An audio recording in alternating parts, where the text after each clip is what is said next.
They're a commercial company that makes general cognitive ability tests, and it's often used by corporations.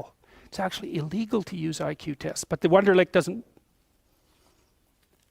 promote themselves as testing IQ. I think it's general cognitive ability. All of those are IQ tests. So now they're more crystallized than fluid, and we'll get to that in a minute. But crystallized knowledge is what you accrue across time. So you could say that fluid intelligence is what programs your brain. It fills it with facts, let's say. It fills it with knowledge. And then, but you can get an estimate of your intelligence by sampling your domain of factual knowledge. And the reason for that is that, well, obviously, the better the programmer, the better the content. And so what that also means is that you could, if your prefrontal cortex was damaged later in life, your fluid IQ could plummet, but your crystallized IQ remain more or less intact. So even though they're not different, one produces the other, and then once the producer has produced, then the producer can disappear and you still got the encoded knowledge. So at least that's how it looks to me. So, okay, so how smart do you have to be different things in life? Well, if you have an IQ of 116 to 130, which is 85th percentile and above, so it's one person in 8 up to one person in 130, I believe is 85, 90, 95, is it 95? I think it's 95. One person in 8 to one person in 20. Then you can be an attorney, a research analyst, an editor, an advertising manager, a chemist, an engineer, an executive manager, etc. That's now, that's not the high end for IQ, by the way. You know, that it can go up, well, it can go up indefinitely, although there's fewer and fewer people as it goes up. So if you want to be the best at what you're doing, bar none, then having an IQ of above 145 is a necessity, and maybe you're pushing 160 in some situations, and maybe that's making you one person in 10,000 or even one person in 100,000. And then also, to really be good at it, you probably have to be reasonably stress tolerant and also somewhat conscientious. So you know, people, when you think, well, why is it that smart people are at the top of dominance hierarchies? And the answer to that in part is because they get there first. Right? I mean, everything's a race, roughly speaking, and the faster you are, the more likely you are to be at the forefront of the pack, and intelligence in large part is speed. That's not all of it is. So if you're moving towards something difficult rapidly, the faster people are going to get there first.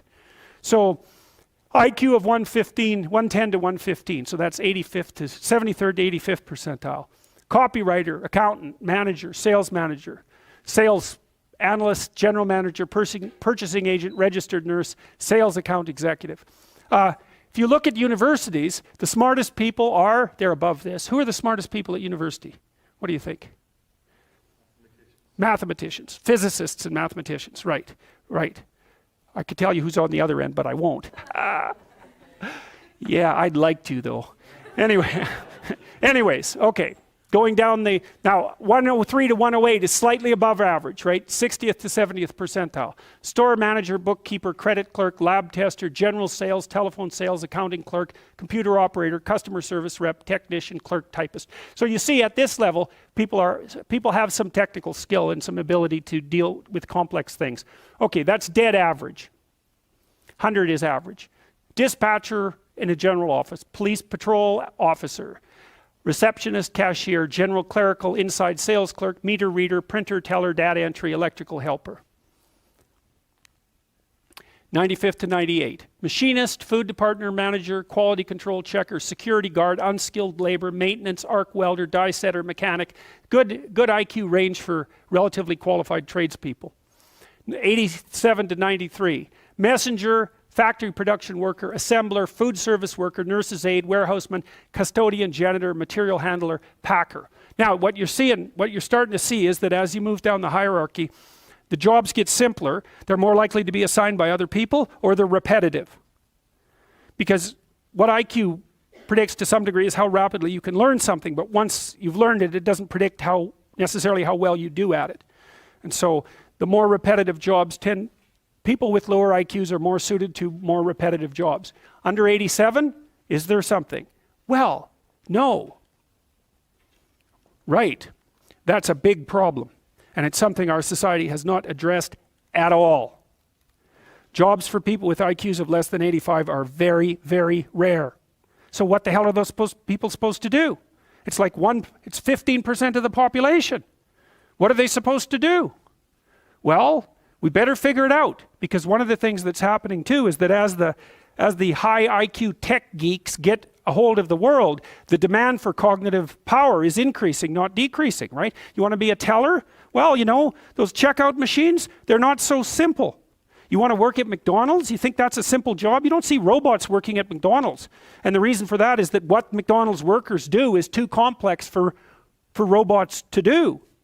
So this is a discussion that no one wants to have, but that's okay. It's still a problem, and it has to be dealt with. So the US government, I think I told you this at one point already, it's illegal to induct anyone into the US Army if they have an IQ of less than 83, right? It's about 10% of the population. Because the US Army, and they've been doing IQ testing since IQ testing began, because they want everybody they can possibly get into the Army, because in peacetime, they use it as a way of moving people up the socioeconomic ladder, and in wartime, well, obviously, you need as many soldiers as you can get your hands on. And so you're not going to be any pickier than you have to be. So when the US Army says it's illegal to induct anybody into the armed forces if they have an IQ of less than 83, then you know that they've done it for absolute necessity. Right? And when people have made a finding that contradicts what they want to hear, and they're doing it out of absolute necessity, you can be reasonably true that it's one of those facts that just won't bloody well go away. And so you might think, well, if there's nothing for someone with an IQ of less than 83 to do in the Army, what makes you think that there's something that they can do in the general population? And then the issue is, you know, because the conservatives will say, well, they should just work harder. It's like, sorry, that ain't going to fly. And the liberals will say, well, there's no difference between people anyhow, and you can just train people to do everything. And that's wrong. So they're both wrong, and they're seriously wrong. And the fact that neither side of the political perspective will take a good, cold, hard look at this problem means that we're going to increasingly have a structural problem in our societies, because we're complexifying everything so rapidly that you can't find employment increasingly unless you're intelligent. You guys are really going to face this, you know. Lawyers are disappearing like mad. And the reason for that is, you can look it up online. Increasingly, you can do things yourself if you're smart. And so, like, the working class people have been wiped out pretty nicely over the last 30 years by automation and various other things. It's the low end of the white collar class that's coming up next. So I'm not saying that lawyers are in the low end, but low end lawyers are in the low end of the white collar class. So there's still going to be plenty of positions for people who are creative and fast on their feet and super smart. In fact, those people are going to have all the money, and that's already happening to a great degree. You know, because if you're smart and you can use a computer, you're so smart it's just absolutely unbelievable, right? And if you can't use a computer, and lots of people, and I don't mean, you know, you can open Word. That isn't what I mean. I mean, maybe I mean you can program, and if you can't program, well, you're right at the next end. So if you haven't got that with you, you're going to be left behind. Oh, a lot of them will take Demerol. That's what's happening in the United States. Yeah, it's an opiate. Yeah, so there's a massive drug problem emerging in, yeah. No, I'm telling you, that is what's happening. Yes. Drugs. Yeah, drugs of abuse. Well, what is happening to a large degree is people drop out of the employment race. They get very depressed. They develop chronic pain problems, especially if they're men, because chronic pain and depression are very much the same thing, and then they subsist on opiates, which are subsidized by Medicaid in the US. I'm not kidding about this. This is exactly what's happening. What else is going to happen to people for whom there's nothing to do? They have a terrible time, especially if they're conscientious. That's a good question. You know, the AI guys are pushing hard on this. Hey, what's the biggest employment category? Driver. Think about it. What's Tesla doing? What are all the AI guys working on as fast as they possibly can? Driverless cars, no problem, except that's the biggest employment category for men. So what are those guys going to do? Yeah, they're going to sit home and, you know, be miserable with their wives and take opiates because they have chronic pain problems. Right, nasty. And you might think, well, could they think up something else to do? Well, if you have an IQ of 83 or less, you're not going to be doing a lot of thinking about something else to do. You know, that isn't how it works, because you're more of a, you're an act person, not a thinking person, roughly speaking. You know, and so if you have a task at hand, especially if you're conscientious, you can diligently go about it. But, you know, I've tried to train people with IQs of 80 and less to do what I would consider tasks that one of you could learn to do in 10 minutes and never make a mistake again. And it's like tens of hours with bare minimum mastery of the tasks.